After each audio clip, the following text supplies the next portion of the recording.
Welcome to Alaska Weather, a production of Alaska Public Media and the National Weather Service, Alaska Region. Produced and broadcast daily from the studios of KAKM, Alaska Weather provides complete forecasts, public, marine, and aviation for all of Alaska. Alaska Weather is made possible by the following sponsors.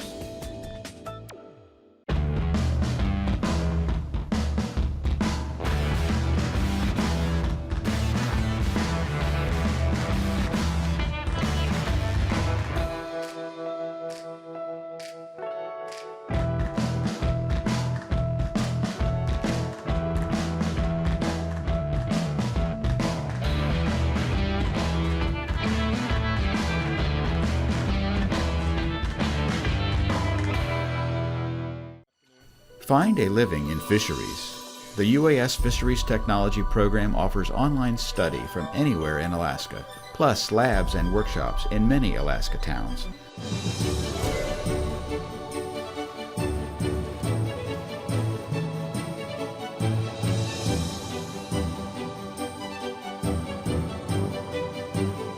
Is most likely a chum. Find your living without leaving where you are. Fisheries Technology from UAS.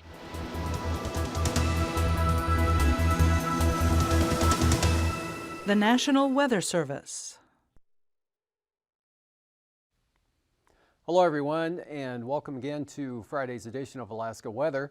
Thanks for tuning in. I'm Dave Percy, meteorologist with the National Weather Service. On the advisory chart here, we've got a wind advisory out for the Kobuk and Noatak Valley areas for winds gusting out of the northeast to 45 miles per hour. And that's north of Ambler. Actually pretty windy conditions all the way out to the coast around Point Hope and Cape Lisburne. And this advisory out for tonight and due to end at 6 a.m. tomorrow morning. On the satellite, clouds with a system moving into the south central Alaska area, bringing rain and snow showers across the Kenai Peninsula. Currently snowing, has been snowing in Kenai. That's rolling up and into the Chugach now, just east of Anchorage. Showers back along the North Gulf Coast, and then a lot of moisture sliding into British Columbia. Earlier today was far enough to the west that it brought some rain and snow here to the southern southeast coast, especially mostly in the form of snow over toward Hyder and Stewart. Scattered showers back to the north, really lightened up there through the central Panhandle today, but picked back up as you get over towards Yakutat. Mostly cloudy here through the interior, and then it breaks out north of the Brooks Range there. Mostly clear skies and temperatures well below zero for the Arctic, or for the North Slope areas, and even below zero, but not quite as far below along the Arctic coast. Out to the west, you can see quite a few breaks here from Norton Sound southwestward across the interior areas, especially as it rolls into the later afternoon today, all the way down into Bristol Bay and Kodiak Island. Not a bad afternoon. More clouds and showers here across the Alaska Peninsula, and then a swirl in the clouds here south of the Aleutians, with really most of the snow showers occurring from about Adak out to the west and southwest. Lots of clouds here over the southeast Bering Sea, extending northward up to St. Lawrence Island. On the chart today, I've got a weak 978 millibar low here near the Pribilof Islands. That brought some mixed precipitation to St. Paul, St. George today. Very light amounts, scattered showers over the southwest interior, but more in the way of rain and showers here over the Alaska Peninsula, with this trough extending to the southeast, and then some widely scattered snow showers. Got a little more numerous, but not too much out west of Adak. And then all the wind here with the gradient. Not much wind here across the Yukon-Kuskokwim Delta up into the Seward Peninsula, but up to the north there, winds gusting Kivalina 40 miles an hour or more throughout the afternoon today. And the strongest wind gusts occurred at Point Hope, with a gust to 60 miles per hour at about 51 knots. Otherwise, dry over the interior. Again, mostly cloudy skies. And then the clear skies here up over the North Slope area is evident by the white appearance there on the satellite, and that's due to the cold surface temperatures up there. And again, just some widely scattered precipitation over the Panhandle today.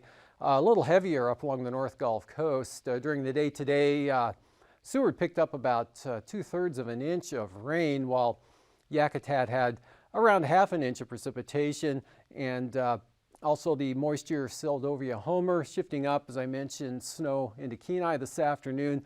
That'll continue to move northward tonight, and that'll push across northern Cook Inlet and into the Matanuska and Susitna Valley areas this evening. And then after midnight, that whole area will lift northward to the northern Susitna Valley up toward the Brooks Range, and showers become more scattered down to the south, and definitely less of the way of shower activity or precipitation for the North Gulf Coast tonight. But this trough moving into the Panhandle probably increase the action down there again, with more numerous rain and snow showers across that region. And then we have a trough here from the Yukon Delta coast, roughly extending up into Kotzebue Sound. So along into the east of that trough axis, snow showers occurring from Nunivak Island northward, and then the windy conditions there across the Kobuk Valley continuing here out along the western Arctic coast areas. Otherwise, still some patchy areas of fog possible out along the Arctic coast, and not much going on out here over the Bering Sea. Again, just some widely scattered precipitation, actually mostly dry Bristol Bay right up in towards St. Lawrence Island. And back to the west, more numerous snow showers, but nothing particularly heavy there, coming down into the Adak-Atka area and back out toward the eastern Aleutians. This 984 millibar low south-north flow will keep precipitation more mixed there for the Alaska Peninsula, Cold Bay, King Cove, False Pass on over toward Unalaska, and even Nikolsky. Rain and snow showers through tonight. And then for tomorrow's forecast, this area of the trough will probably bring an increase in the precipitation along the North Gulf Coast during the day tomorrow, which will be mostly in the form of snow across Prince William Sound. And again, that'll extend eastward there, with the snow showers will extend westward into Turnagain Arm, probably around the Chugach Mountains. Still some chance of snow showers here across south central Alaska. Skies mostly cloudy. Showers diminishing again over the southeast coast, with maybe some sun breaks showing up. Most of the moisture as that trough weakens as it tries to push eastward will be lined up along the border areas, drier conditions back to the west, and then a pretty good break here across the Gulf of Alaska into Kodiak Island, Bristol Bay, and the Alaska Peninsula.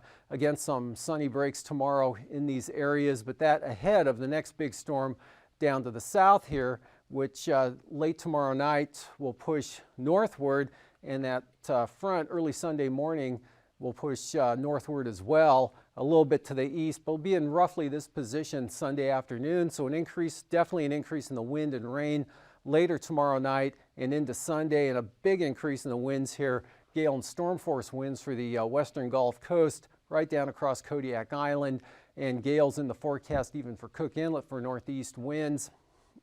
From southern Cook Inlet down across Shelikof Strait for northeast winds, gale force northeast winds there. Rain possibly heavy at times along Kodiak Island, definitely wet and windy here for the daytime Sunday for the North Gulf Coast, but dry conditions, variably cloudy, with clearing periods showing up here all along the southwest coast, Bristol Bay, extending right up into the interior, all the way up to the North Slope once again. Variable clouds here, patchy fog again, the eastern Arctic coast.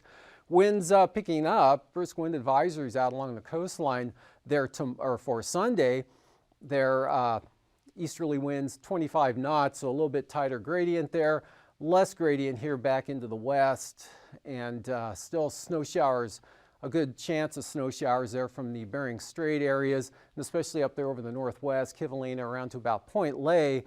Snow showers as that area of moisture continues to slide off to the northwest. Scattered showers out over the Bering Sea, and light wind conditions, kind of some weak ridging out here, make for a partly to mostly sunny day for Adak and Atka, at least to start out with light wind conditions. Isolated snow showers possible for the eastern Aleutians, as well as the Alaska Peninsula. Winds turning northerly and northeasterly increasing, but we've got good 50-knot winds in the forecast here for southwest of Kodiak Island, gales all the way out to Cape Sarachev, and then out to the southwest here, an even stronger system that will begin to increase the winds here over the western Aleutians by as early as Sunday afternoon or as late as Sunday evening. But it looks like later on Sunday night, looks like strong gales and storm force winds will develop and overtake the central and western Aleutians Sunday night, and they'll probably continue into Monday as that low center slides off to the east.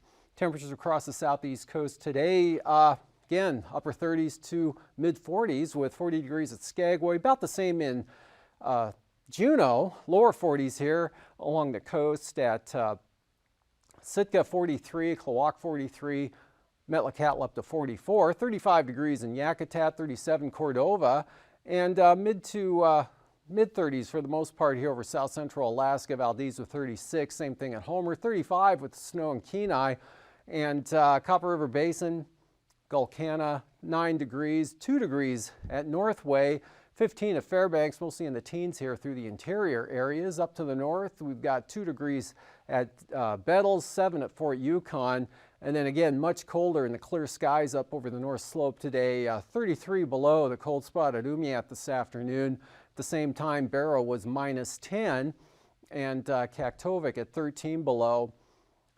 Minus 3 there at Cape Lisburne with the strong winds. Or actually, Point Hope had the 60-mile-an-hour wind gusts. They were at 9.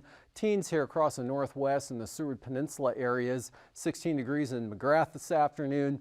And at St. Mary's, 19. Also 19 at Amonic with 20 degrees at Unalakleet. And lower or mid-teens there along the southwest coast. But Bethel up to 24 today, 9 degrees at Savunga. And the Pribilofs, both St. Paul and St. George came in with 35, 39 at Nikolsky, but chillier conditions into the upper 20s out to the west. Alaska Peninsula, upper 30s to lower 40s, and that same temperature pattern up across Kodiak Island and Bristol Bay. Lows for tonight, 20s sums it up for the Panhandle, and mid-20s here over south central Alaska. Staying above 0 through the Tanana Valley and then dropping below 0 up over the upper Yukon Valley. And again, temperatures 35 below for the north slope, minus teens to 25 below for the Arctic coast, 20s here over the southwest interior areas with cooler conditions, Nunivak Island up to St. Lawrence Island, right around the upper 20s for the Pribilofs and the Aleutians, 30s for the peninsula. Highs tomorrow, upper 30s to lower 40s for the Alaska Peninsula. And again, below 0 north of the Brooks Range, actually even into the Arctic Village area. Should be 12 below for the high, but back into the 30s here for south central Alaska, mid to mid 30s and upper 30s for the Panhandle. Southeast coast, marginal VFR will be decreasing throughout the day tomorrow, and again will be lowest conditions over the east side, and then marginal VFR along the North Gulf Coast to Prince William Sound, and also along the eastern slopes of the western Alaska Range, as well as the northern areas there. Should be VFR through the Tanana Valley, central interior areas, marginal VFR along the western Brooks Range with possible IFR off the western Arctic coast. IFR likely here from the Bering Strait, St. Lawrence Island, right on down to Nunivak Island, but good VFR, Kodiak Island, Bristol Bay, and the Alaska Peninsula, and not too bad out over the Aleutians. Anaktuvik, VFR becoming marginal VFR as that slug of moisture lifts northward during the day. Same forecast for Adigan. Lake Clark and Merrill, VFR, but marginal VFR possible on both eastern entrances. And that same forecast holds for Rainy as well. Windy, marginal VFR becoming VFR in the afternoon. Same forecast for Isabel, marginal conditions to start with, becoming VFR later in the day. Mentasta, probably marginal throughout the entire day. Tanita, VFR. Portage, possible IFR on the eastern entrance. And for Chilkoot and White, looking kind of marginal. Freezing levels, not much to show here at the surface there, just north of the Pribilofs, in across northern Bristol Bay, up along the coastline, and then down the Panhandle. 2,000 feet for the most part here across the Gulf of Alaska. So icing, we've got a band there from Prince William Sound eastward to the northern Panhandle. Light to isolated moderate rime and mixed icing areas of between 2,000 and 11,000 feet, drying out over the southern southeast coast.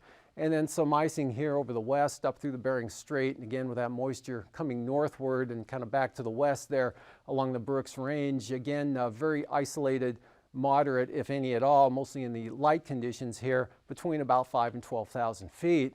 Upper level wind flow chart, again, south to north flow, that's helping that moisture go northward, and very weak disturbance coming in again from Cook Inlet tonight, damping out as it moves into the interior. The stronger jet here, south to north, ridging over western North America at about 120 knots, cutting across the Juneau and Skagway area, well to the south of the Aleutians. 9,000 foot winds, pretty light here for the Panhandle, increasing a little bit here for the Gulf of Alaska, North Gulf Coast, but only 20 to 30 knots there.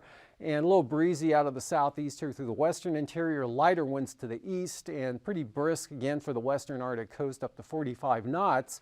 Light winds over the eastern Bering Sea. For the Aleutians, westerlies generally west 20 to 30 knots. And for 3,000 feet, we've got again a trough here with the main center just north of the eastern Aleutians. Light wind conditions could get a little brisk here across the Alaska Peninsula at about 25. Otherwise, southeast winds 10 to 20 here through the central and eastern interior, up to 25 knots there over the Yukon Delta. And easterlies 25 to 40 along the Arctic coast. Again, increasing here on the east side a little bit and staying light across the Panhandle. Turbulence-wise, not much. Smooth across the southeast coast from the Gulf of Alaska here all the way up to the eastern Arctic coast, but then you pick up some light to isolated moderate chop from about Aliktok westward to Kivalina again, and maybe some areas of light to isolated moderate turbulence here in the shaded areas to the west, including the Alaska Peninsula and the central Aleutians. And after hangar flying, I'll be back to look at the marine forecasts.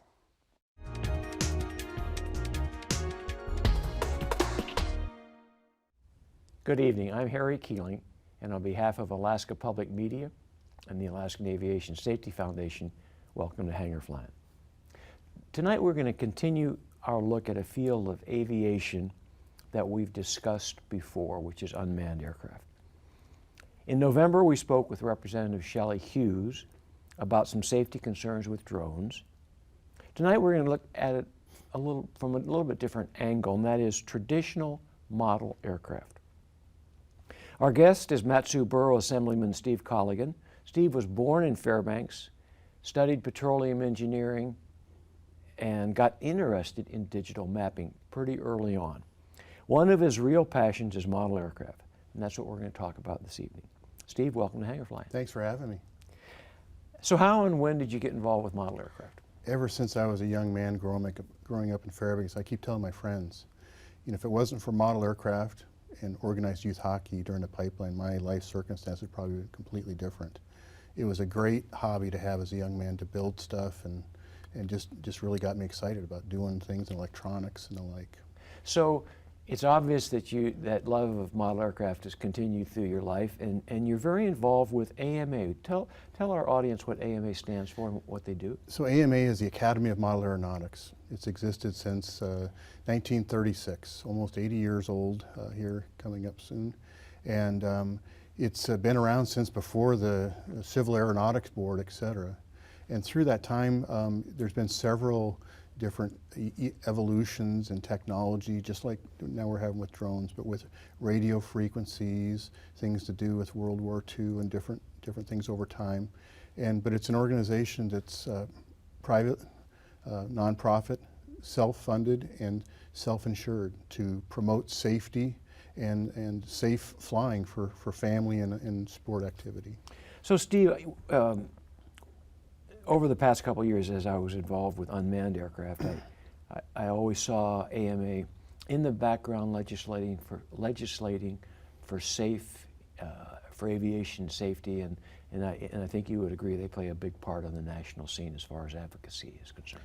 Absolutely, it's they're there to promote a safe family kind of holistic use and all sorts of, not just model building, but all the other aspects of battery and fuel safety and other things that you need to be aware of, as well as the airspace.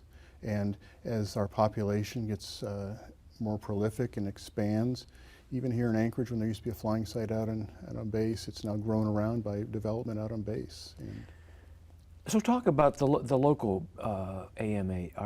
Is there a local chapter or chapters throughout the state? Or? Yeah, so in Alaska there's quite a few different small chapters. Some are together based on competition rules and some just on family sport rules, just fun flying.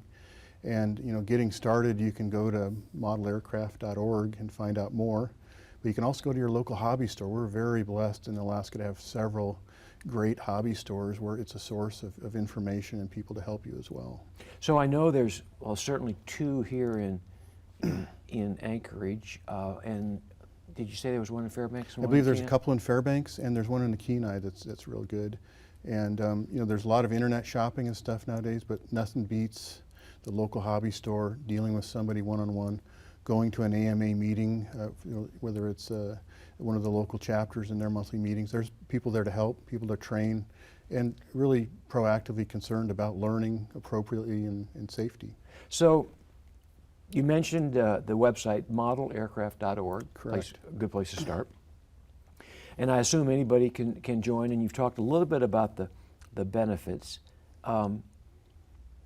So if there's someone out there, it doesn't have to be necessarily a young person, but there's someone out there who would like to get involved with model aircraft, go to the local hobby store? I think there's probably 2 ways. One is go to modelaircraft.org, but if you're in town, in South Central, in Fairbanks, and actually right downtown Juneau, there's a great hobby store. Either one of those avenues is a great place to find out. You can go sign up for registration there. You can go get local help, as well as find parts and aircraft, and where to fly appropriately. And AMA is involved. It's called knowbeforeyouFly.org, and we can talk about that. Good. Actually, I was going to ask you that question, and we talked about this with Shelley Hughes back in November. But know before you fly, if you've got a little drone, a little hexacopter or quadcopter or whatever, you need to know where to operate it. What a great organization to get people interested in aviation as a whole. So thank you for coming on the program tonight and talking about AMA. I want to get you back because I want to talk about the company that you have, Precision Flight Devices. Did I get That's that right? correct. And you're in the UAS business. So I'm going to get you back next time. And ladies and gentlemen, I want to remind you that this program is brought to you by the Alaskan Aviation Safety Foundation. We're totally member supported. If you're a member already, make sure you've renewed for 2016. If you're not, you can go to www.aasfonline.org and you can join and you can help us bring you programs like Hangar Flying. Steve, thanks for being on the program. Thank you for having me. Ladies and gentlemen, until next time, fly safe.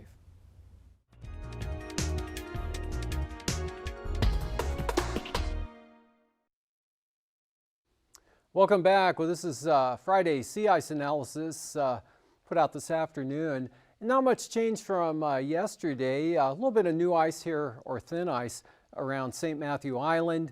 And the forecast for the next 5 days through Wednesday is for Monday through Wednesday. Northeast winds will be increasing again out here over the northern Bering Sea. Therefore, the ice edge here will be advancing southwestward 20 to 30 nautical miles again by Wednesday, with most of that occurring again the first of the next week. But no new ice is expected to form over Bristol Bay, and no new ice is in the forecast for Cook Inlet as well. Moving on to the marine forecast, south to southeast, 20-25 knots here for the entire area. Again, the heaviest seas out here along the coast.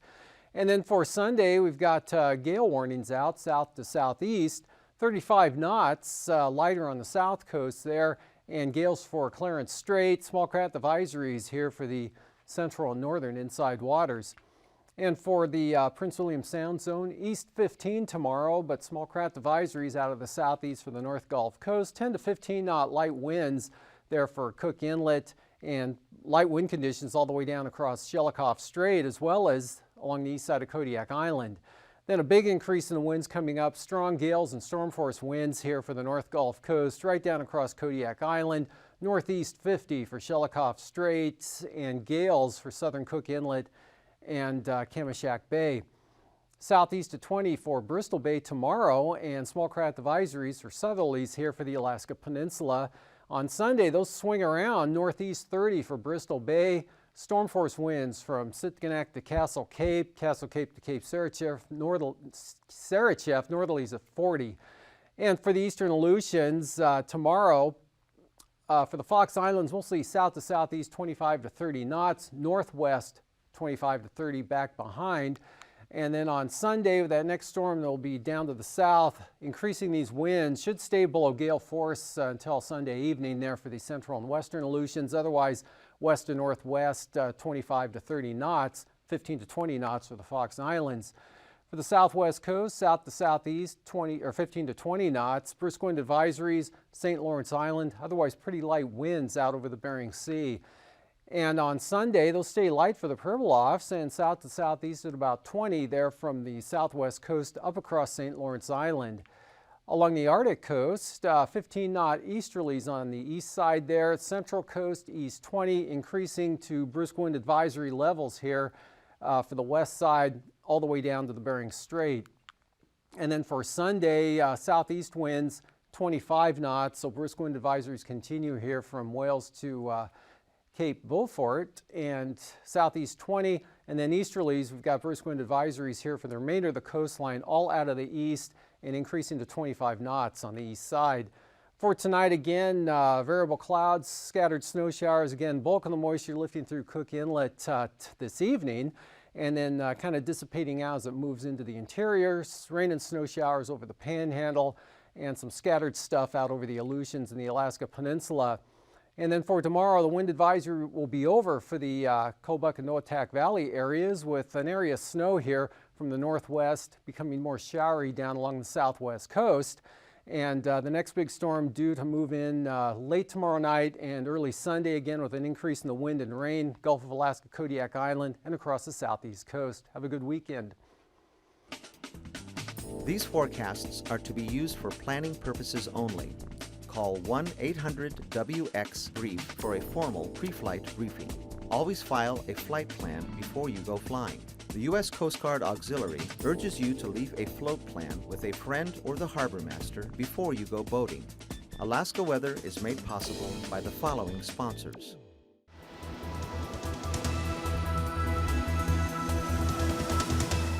The National Weather Service. Support comes from the University of Alaska College Savings Plan, helping you and your child save for college every step of the way, from diapers to diploma. More information at uacollegesavings.com.